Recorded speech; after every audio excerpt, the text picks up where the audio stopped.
projeto bem legal, porque muitas crianças acabam não tendo muita perspectiva aí fora, né?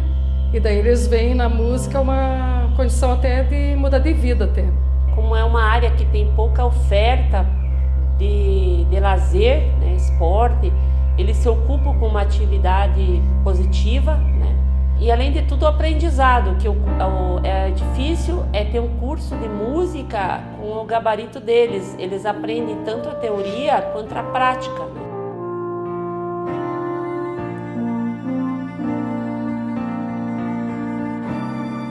Ano passado eu prestei vestibular para Belas Artes e de primeira assim eu não esperava, mas eu passei.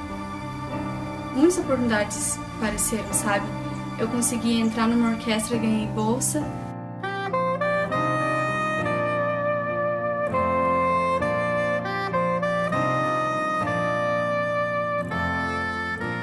O projeto é importante porque acaba afastando as crianças do mau caminho para poder se dar bem um pouco na vida, para ter um pensamento sobre o futuro. O projeto ajuda bastante nisso, poder ensinar a gente não só música, mas como ensinar a gente a ser uma pessoa melhor ao todo.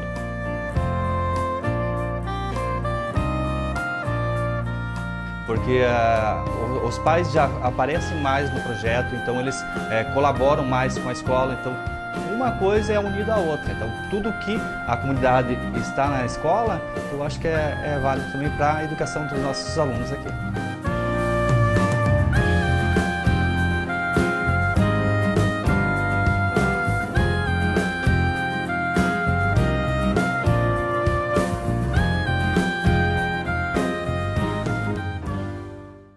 Olá, queridos! Esse é o nosso programa, o Transformarte. Eu sou o Douglas, esse é o nosso primeiro programa. Esse programa é uma iniciativa do projeto Vida e Arte, um projeto sociocultural que acontece aqui na nossa igreja, a primeira Igreja Batista de Curitiba. Esse projeto acontece há mais de 10 anos em nossa cidade. Trabalha na vida de crianças e adolescentes, usando a música como ferramenta de transformação.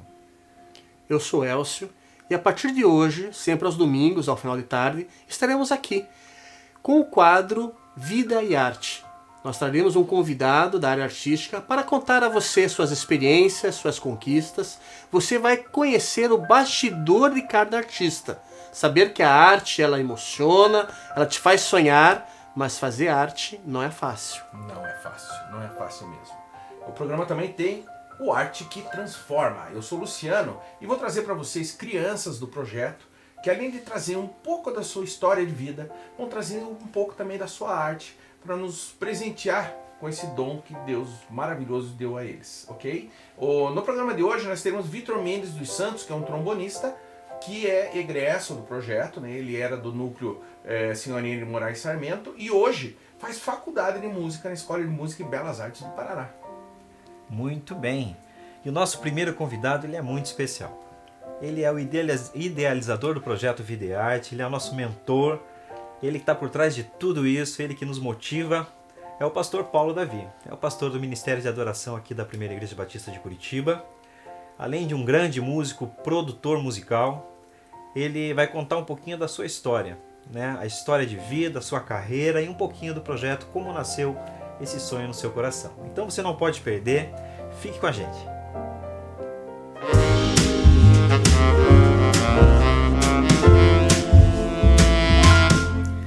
Muito bem, já estamos aqui com o nosso convidado pra lá de especial. Obrigado, pastor Paulo. Pastor Paulo Davi. Juntos aí, né? Sim. Para quem não conhece o pastor Paulo Davi, além de nosso pastor, é um grande músico, teve uma carreira brilhante, né? Como produtor musical, como músico, como arranjador. E a gente gostaria de saber um pouquinho mais, pastor, aí da sua vida, como a música entrou na sua vida, a tua caminhada ao ministério, esses grandes nomes que o senhor trabalhou, como Zé de Camargo e Luciano, Chitãozinho e Chororó, Ivan Lins, César Camargo Mariano. Conta um pouquinho dessa história pra gente se deliciar. É uma história longa, né? Muito longa, mas com momentos marcantes, assim, muito especial. Primeiro que pra mim é muito legal estar aqui com vocês, né? Legal. Amigos aí, a gente vou ter poder bater esse papo juntos e trazer um pouquinho a memória a estas coisas, né? Eu comecei com música nos meus 7 anos de idade. Foi assim o meu despertar, começou a me chamar muito a atenção os sons que eu ouvia na minha mente. Essa era a verdade. Eu ficava com aqueles sons e ficava imaginando o que era aquilo, né? E aí comecei então a estudar um pouco de instrumento, que foi, o meu primeiro instrumento foi o piano. Foi um dos primeiros instrumentos que eu comecei a estudar, só que sozinho. Mas a família já era musical? Ou não? Já, meu avô já tinha envolvimento com música, assim, na igreja, regendo coral, meu pai também regia coral, minha mãe tocava acordeon, então eu tinha esse ambiente, né, dentro de casa já musical. Mas esses detalhes dessa percepção mesmo mais aguçada, ela foi acontecer ali despertando aos 7 anos, mas em especial aos 12 anos. Foi quando então eu comecei a aprender a escrever partituras. Aos 12 anos? Aos 12 anos. Eu comecei estudando ABC musical. Poxa. E fui até a lição 75 do Bona. Bona? Bona! Tinha que ter o Bona. Todo mundo fez o Bona. Todo mundo fez o Bona. E aí então eu começava a pegar aqueles sons que eu ouvia e agora eu sabia como colocar todas essas ideias no papel. Então com meus 12 anos eu fiz meu primeiro arranjo, eu lembro que foi para uma banda de música da igreja que eu participava. A primeiro ensaio foi um desastre. E eram bandas de dobrado? Banda de música Dobradão. De dobrado, tudo, e deu tudo errado, porque não tinham ainda me explicado que eu tinha que transportar para os instrumentos, entendeu? Eu escrevi tudo, mas não transportei. Tudo em dó. Não, e na época era tudo na mão, né? Tudo escrito na mão. Aí eu lembro que o maestro sentou comigo de novo, pegou as mesmas partituras e falou, você errou nisso aqui. Aí eu transcrevi, e aí fui ouvir pela segunda vez. Nossa, aí eu chorei, só que foi de felicidade de ter escutado o primeiro arranjo.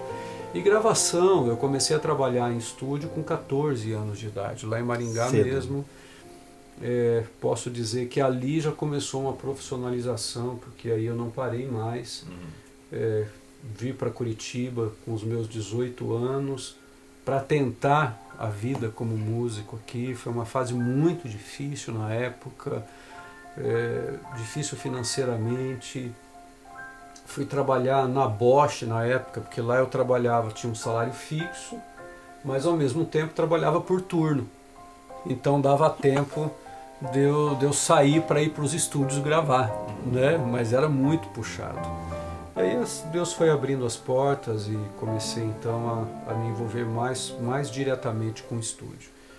Teve uma época que eu toquei muito na noite, toquei muito em restaurantes aqui da cidade, mas o meu foco sempre era estúdio, isso que era interessante. O meu desejo sempre era me tornar um profissional de estúdio. E como chegou assim a trabalhar com esses grandes artistas? Qual foi o passo, assim? Qual foi o processo para esses trabalhos de grande expressão, assim? Sim, assim, Douglas, eu vejo que em tudo para mim eu vejo o cuidado de Deus e a mão de Deus conduzindo em todo o processo assim da minha vida. Mas começou quando o meu trabalho teve uma repercussão em Curitiba, quando eu comecei a destacar muito do que eu produzia de arranjos em Curitiba. E a primeira vez que eu fui a São Paulo, então, depois dessa fase já profissional, né, dentro de estúdio, eu fui gravar com um trompetista do sertanejo assim, muito conhecido, que era Evencio Urana Martínez, né, o seu Martínez. Né? E o Martínez, naquela época, já gravava com muita gente. E tinha um trabalho evangélico que eu estava fazendo aqui, que a pessoa quis que o Martínez fizesse o trompete. E aí quando eu estou em São Paulo gravando, terminou ele bem na dele, assim, espanholzão, né, bem na dele, e chegou no final e falou assim, quem fez esses teclados? Isso foi tudo eu mesmo. Você faz os arranjos, faz os teclados, faz a produção. Eu falei, você fica aí até quando? Eu falei, senhor Martins, eu devo voltar já essa semana. Ele falou assim, eu estou com um trabalho para fazer, você não quer fazer uns teclados para mim? Aí eu fui fazer esses teclados para ele, que era de uma dupla na época chamado Adalberto e Adriano. Quando eu fiz esses teclados, estava lá o arregimentador do César Augusto, que era o produtor do Zezé de Camargo e Luciano. Aí quando ouviram aquela produção toda, A segunda vez que me chamaram, eu cheguei no estúdio. Primeiro eu achei que era pegadinha, achei. A minha esposa falou assim: amor, tem uma ligação de São Paulo para você. Eu falei: mesmo, né? Falou que é para você gravar com o Zezé de Camargo e Luciano. Eu falei: eu tenho um amigo que muitos conhecem, que é o Morbeck. Eu falei assim: isso aí é pegadinha do Morbeck. Se o senhor não fala que é o Morbeck, eu ia achar que era um tal de Luciano. Luciano. Mas aí foi bem assim. E aí eu peguei, retornei a ligação e realmente era esse regimentador Iglimota. Eu falei assim: não, é uma gravação que tem. E ali pronto, aí quando eu fiz esse, foi o primeiro do Zezé. Teclado ou arranjo? Teclados. Mas aí depois já entrou arranjos, já entrou produção. Aí muitos desses produtores, né, tinham trabalho com a Sony. Aí nessa época, como eles perceberam que eu também fazia orquestração, né, que não era muito fácil na época em estúdio, alguém que escrevesse mesmo, né, uma orquestração completa.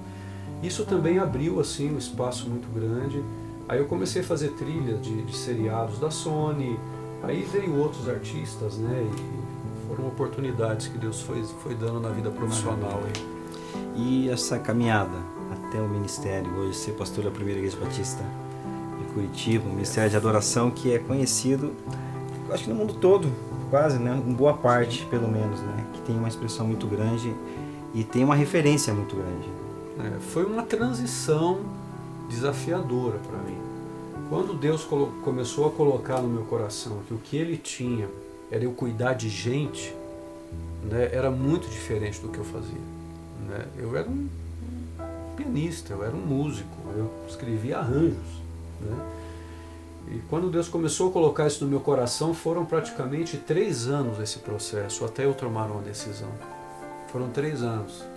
Conversando com a minha esposa e avaliando. Eu tinha muito receio de um dia ir para o ministério e olhar para trás. Eu digo para vocês que o meu maior receio era esse. Era um dia eu estar no ministério, olhar e falar assim: não quero voltar a fazer o que eu fazia antes. Porque eu sempre via o ministério com algo tão sério, mas tão sério, assim, de dedicação de vida, de empenho, de comprometimento, que eu não me via em condições de chegar a cumprir uma responsabilidade dessa nesse nível. Então foram 3 anos de um processo no meu coração. Eu comecei aqui no ministério, foi em setembro de 2000, né, quando eu então tomei a decisão e a igreja aqui, o pastor Pascoal me abraçou e eu já fui fazer parte da equipe pastoral na época. Né? Nós éramos em 6 pastores na época, quando eu entrei no ministério. Era em torno de 1.800, quase 2.000 membros. Você entrou no infantil? Não, primeiro eu entrei no jovens. Jovens. Fiquei pastoreando jovens 5 anos. Nesses 5 anos comecei a produzir muitas coisas para a igreja também. E também projetos para áreas de missões, que era a Junta de Missões Mundiais. Eu produzia muitos materiais para missões mundiais nessa época, junto com o pastor Marcílio, que era o ministro de música. Quando o pastor Marcílio viajava, que ele não estava aqui, era eu que conduzia os cultos. Então tinha uma certa interação, mesmo sendo pastor de jovens. O pastor Marcílio faleceu em setembro. Tem uma história muito bonita disso, mas a gente não tem tempo hoje, quem sabe numa outra oportunidade. Né? Mas ele faleceu em setembro e logo em seguida, então, eu assumi interinamente a área de adoração. Eu fiquei durante 5 meses como pastor da área de adoração e pastor de jovens, até transicionar para essa outra área que eu já estou aí, com a graça de Deus, há 15 anos. Isso foi, então, aqui 15 anos, então nós estamos falando de 2005. 2005, quando eu assumi essa área. O Projeto Vida e Arte começou em 2010, 2009, 2010. Isso. 2005 já estava no teu coração alguma coisa com relação ao Projeto Vida e Arte?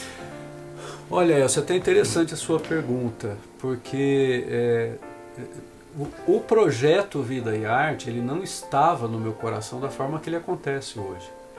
O projeto Vida e Arte, ele estava no meu coração como o meu projeto de aposentadoria. Esse era o meu desejo na época. Eu estava ganhando uma grana legal, assim, como profissional na época. Então eu tinha me programado que eu queria chegar aos meus 35 anos com recursos suficientes para eu poder escolher os trabalhos que eu iria gravar. Então eu estava me programando financeiramente para isso. Eu não estava me programando para os 33 anos eu vir a ser pastor de uma igreja. Eu estava totalmente inverso. Eu tinha feito o meu programa de vida. Eu gosto, né, de gestão, né, gosto de programar as coisas a médio e longo prazo. Então, quando eu olhava lá no meu coração, eu falei assim, poxa, vai chegar um momento que eu vou ter condições financeiras de investir em crianças e adolescentes, assim como eu não tive tantas oportunidades. Né? Eu via aquelas crianças andando com os carrinheiros, né? E sentados em cima de caixa, eu olhava aquilo lá e falava assim, poxa, quem sabe quantos talentos não devem existir aí nessa quantidade de crianças que eu vejo assim. Então o meu desejo inicial, Elcio, do projeto, era o meu projeto de aposentadoria. Só que quando eu vim para o ministério, isso de alguma forma dentro de mim ficou lá, mas agora a minha vida estava sendo outra. Até que então Deus fez tudo para que começasse o projeto na época, através de uma experiência muito difícil. Eu sofri um assalto, eu estava fazendo ainda a faculdade teológica na época, e eu fui dar carona para um colega e a gente ficou conversando, era uma área de risco naquela época, e eu lembro que quando eu deixei ele, que a gente ficou conversando, que eu saí, não tinha um movimento na rua, assim, nada. Eu fui atravessar a linha do trem, um cara pulou assim, com a arma na frente do carro, a sua intuição, alguém pula na frente do seu carro, freia. Quando eu freiei, veio o outro do lado, mandou eu descer, e um terceiro me levou para baixo assim, da linha do trem. Aí começaram a perguntar o que eu tinha, se eu estava com dinheiro, se eu estava com cartão, se eu estava o outro ficou dentro do carro. E aí eu falei, cara, tá dentro da minha jaqueta, né? Não sei se o cara achou que eu ia pegar alguma coisa, deu dois tiros para cima, assim. Falou, isso aqui não é brincadeira. Não é brincadeira. E nesse momento, então, ele tira a minha jaqueta e o cara que estava dentro do carro gritou. Falou assim, mano, vamos vazar, mano, deixa o cara aí, vamos vazar. Ele só falou assim, ó, só não olha para trás. Não era molecada, sabe? Dava para ver que era alguém frio, assim, não era criançada. E eu fiquei parado naquela linha do trem lá, sem poder olhar para trás, sem saber o que estava acontecendo. Não passava um carro, não passava nada. Eu fui me virando com o carro, eu vi o meu carro lá. Eu entrei dentro do carro, mas Luciano, quando eu cheguei no portão de casa, aí eu tremia. Não, eu não aguentei. No outro dia eu vim para a igreja assim, que parecia que qualquer sinaleiro, a 50 metros, alguém ia chegar, né? Eu entrei na minha sala aquele dia, dobrei o meu joelho aqui, né? Aqui já na igreja, e falei, Deus, que é isso? Eu estou assustado, eu ainda tô... Sabe quando tudo estava muito presente? Naquele dia Deus colocou uma palavra no meu coração. Lembra aquele projeto que você tinha da sua aposentadoria? Foi bem isso. Eu falei, Senhor, eu lembro. Então, não é mais seu da sua aposentadoria, é um projeto meu. E aonde uma criança tiver a oportunidade de receber uma arma, você vai colocar um instrumento na mão dela. E eu comecei o projeto justamente no local onde eu fui assaltado. Ah, que legal.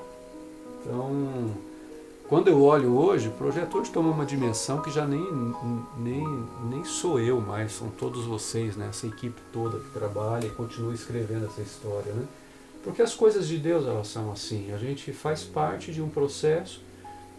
Você pode ser alguém que Deus planta o sonho, você pode ser alguém que Deus lança uma semente no teu coração, mas a gente tem que entender que quem rega é Ele e quem sabe quem colhe são outros. Essa é a grande beleza quando a gente desenvolve um projeto que é do reino, um projeto que é de Deus, né? E transformações de vida para mim é assim. Então, pastor, tem essa história aí ainda. Eu tenho o privilégio de trabalhar há bastante tempo, senhor. Sim. E a gente nota, todo mundo que conhece sabe desse sentimento de investir em vidas que o senhor tem, né? Isso é uma coisa característica sua. Sim. Qual é o sentimento de ver o testemunho dessas crianças, o impacto na comunidade onde eles vivem, no local onde teve esse acontecido? quando o senhor escuta esses depoimentos, essas testemunhas, qual é o sentimento? Conta pra gente. Nossa, uma coisa que você falou assim legal, sabe, Douglas? Eu não imaginava que o que eu já fazia antes de vir para o ministério já era uma paixão minha de investir em pessoas. Eu vejo muita gente hoje em estúdio gravando que foi com a graça de Deus oportunidades que eu dei na época dentro do estúdio. Teve músico que eu levei para gravar dentro do estúdio que ele não sabia cifra. Eu escrevia cifra. Alguns eu ia mostrando, ia gravando e ia fazendo a mudança de compasso para eles. Hoje são pessoas que estão aí no mercado todo. Então, é um sentimento prazeroso da minha vida como profissional de antes, mas é um prazer assim incalculável quando eu vejo um desses meninos ou meninas tendo uma vida transformada. Porque para aqueles que crescem dentro de um contexto, né, de relacionamento, é diferente. Mas quem nasce dentro de um contexto que não tem perspectiva, sabe? Não tem muita perspectiva. Quando eu vejo, a única chance de mudar, né? E sempre teve um desafio o projeto nesse sentido, Luciano, porque ele não é um projeto que você apoia hoje e a semana que vem você tem resultado. Quando eu comecei o projeto, as pessoas que apoiavam na época, assim, às vezes exigiam algumas coisas, falavam, gente, nós estamos investindo num projeto que a gente vai colher daqui 8, 10 anos, mas eu não vou desistir, eu ainda vou conseguir colher. Quando eu vejo 8, 10 anos depois a gente colhendo frutos na vida dessas famílias, que não é só de um menino, esse menino vai casar, essa menina vai casar, são famílias, é o futuro. Realmente eu não aguento. Toda vez que vocês me mandam vídeos lá de testemunhos assim, aquilo me estremece por dentro. O projeto, acho que ele tem muita história para contar ainda, né? A gente vai escrever muitas histórias no projeto. Pena, né, pastor, que o nosso tempo é limitado aqui, na TV é curto.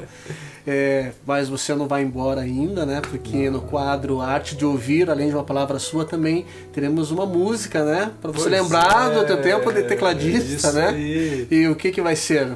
Bom, eu escolhi uma música que para mim ela tem um valor muito grande. Ela se chama Tu És Fiel. E se tem uma das coisas que eu tenho experimentado na minha vida é a fidelidade de Deus. Apesar de mim, eu tenho experimentado a fidelidade de Deus. Então por isso que eu escolhi essa música, que é uma música marcante para a minha história, para a minha vida. Perfeito. Isso aí. Muito bem, pastor.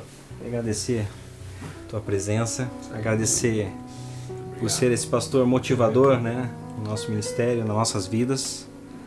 E gostaria de pedir que o senhor fizesse uma oração abençoando o nosso programa, o primeiro programa, né, que a gente está lançando.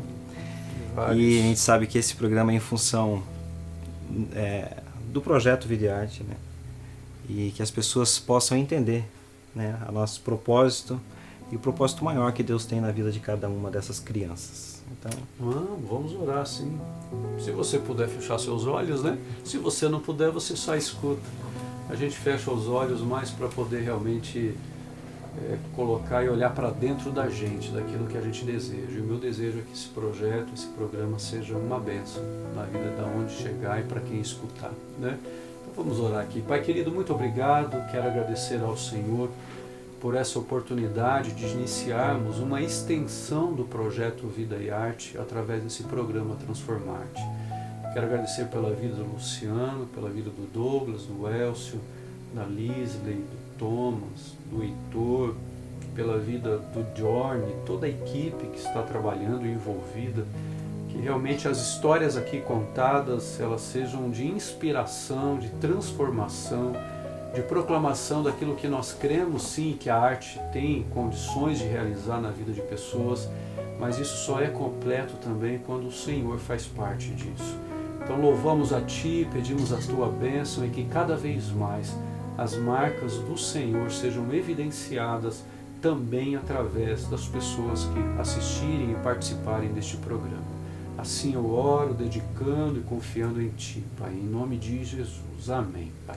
Amém. Muito obrigado, Amém. pastor. Isso aí, Luciano. Agora nós vamos ter o Arte que Transforma. Eu não falei que eu tive o privilégio de gravar com o Luciano Castro também, né? Já falei. Ixi, nem sei se é tanto privilégio assim, mas tudo bem. E falando em transformar vidas, hoje nós vamos ter um menino que teve a vida transformada. Hoje ele faz faculdade de música, saiu do projeto pequeno, hoje ele é formado em música. É o nosso querido Vitor Mendes, que toca trombone e hoje faz Belas Artes. Acompanhe.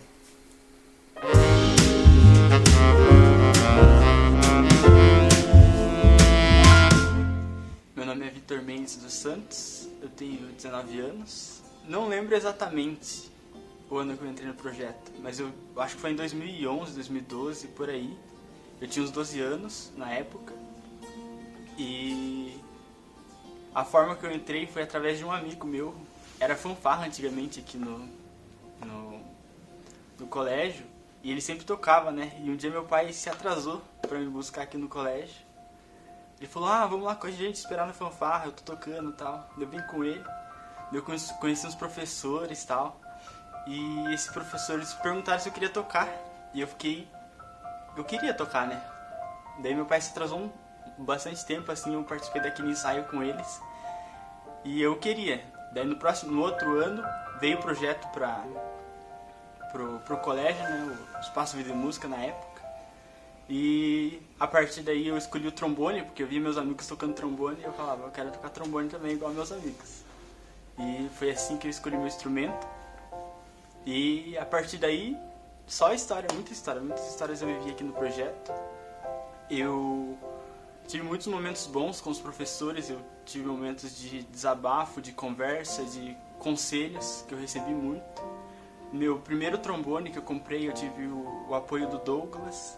A partir disso que eu comecei a estudar mais meu instrumento, a me dedicar mais e a orquestra, a banda que eu participava da época. E foram muitos momentos assim que eu lembro que eu passei 7 anos da minha vida nesse projeto e foram momentos muito marcantes que eu não vou esquecer. Eu não vou esquecer dos momentos que eu passei aqui.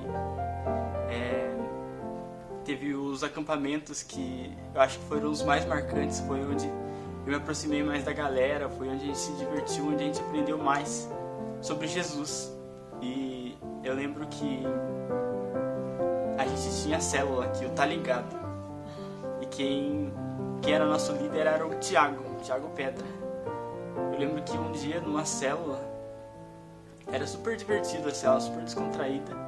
E um dia o Thiago fez uma proposta pra gente se a gente queria aceitar Jesus. E eu lembro que nesse dia eu aceitei Jesus. E eu comecei uma caminhada com o Thiago de discipulado, tá, onde eu aprendi muito. E foi onde eu comecei minha caminhada com Jesus de verdade. Foi a partir dessa decisão que eu tomei nesse dia. E foi tudo graças ao projeto. Foi tudo graças ao projeto, porque meu pai se atrasou aquele dia pra me buscar, que teve todo esse desenrolar. E eu sou muito grato ao projeto, porque os valores que eu aprendi aqui, os princípios que eu aprendi aqui, eu sei que eu vou levar pra vida toda e foi o que me formou, foi o que fez eu ser quem eu sou hoje. Hoje eu frequento a Igreja Batista Sião, aqui, do Cajuru, e eu vivi muitos momentos especiais lá, E hoje em dia eu tenho minha célula. Eu sou líder de célula, eu tenho minha célula que a gente começou esse ano. E a gente teve momentos incríveis já, momentos muito incríveis. E o amor que eu tenho pelas pessoas que estão caminhando comigo agora eu não tenho como explicar, é muito forte. O quão grato eu sou por tudo que eu vivi aqui, tudo que eu aprendi aqui. Eu moro longe, eu moro em Pinhais, e é longe daqui, né? E fazia as aulas de música, o Douglas lembra que eu tava sempre aqui direto, porque eu estudava aqui, eu saía do colégio, ficava aqui direto, tocando com eles, conversando, enchendo o saco lá deles o dia inteiro. E eu sempre tive o apoio do meu pai, ele sempre me dava carona, mas tinha vezes que não tinha como. E eu tinha o apoio dos professores, eles me levavam pra casa quando dava. O Douglas já ficou muitas vezes aqui, depois das apresentações, depois dos ensaios, de noite esperando meu pai vir me buscar, porque é longe, né? Ele trabalhava, ele tinha as coisas dele e é meio corrido. E são todas essas pequenas coisas que marcaram, assim, sabe? Essas pequenas coisas que que eu não vou esquecer. Graças ao projeto, eu tive muito apoio do Douglas no meu vestibular da Belas Artes. Hoje eu faço parte da Belas Artes, eu estou no meu 2º ano, faço licenciatura em música lá. E sim, eu pretendo continuar, eu sei que Deus tem planos muito grandes para mim, que envolvem a música, e eu estou disposto a viver esses planos, eu estou disposto a encarar tudo isso, porque eu quero retribuir tudo que eu recebi aqui de alguma forma, porque eu recebi muita coisa e eu quero entregar de novo isso. E eu sei que eu vou entregar isso porque o que eu vivi aqui não foi em vão. Não foi em vão tudo que eu vivi aqui. O que eu vivi aqui foi... eu não sei explicar. Foi algo forte, assim, sabe? Tudo... eu lembro de cada conversa que eu tive, que me construiu, cada momento, assim. E eu tive uma experiência com Jesus muito forte, onde ele me mostrou todas essas coisas. Foi como se um quebra-cabeça fosse montado, assim, sabe? E tudo que eu vivi, ele me mostrava que era ele cuidando de mim para um propósito muito maior. E eu lembro que eu chorei muito nesse dia, porque não tem como explicar o quão grato eu sou por ter participado desse projeto. Esse projeto transformou a minha vida, e da mesma forma que ele transformou a minha vida, eu quero transformar a vida de outras pessoas, usando a música como meio, da mesma forma que aconteceu com a minha vida.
gostou do nosso programa, nós estaremos aqui sempre aos domingos.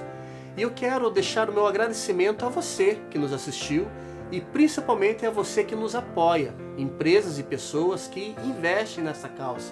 Sem você, o nosso projeto não estava existindo até hoje. E eu quero também dizer a você que quer se tornar um dos nossos apoiadores, mande um e-mail para nós, através do contato @projetovidaearte.org.br. Nós estaremos entrando em contato, dizendo de que forma você pode apoiar esta causa. Muito bem. Entre em contato com a gente também nas nossas redes sociais. Instagram, Facebook e YouTube. Aliás, esse programa estará gravado no YouTube para você ver quantas vezes você preferir. Muito bem. Muito obrigado pela tua companhia. Estaremos toda semana aqui com vocês. Que Deus abençoe a tua semana. Tchau, tchau.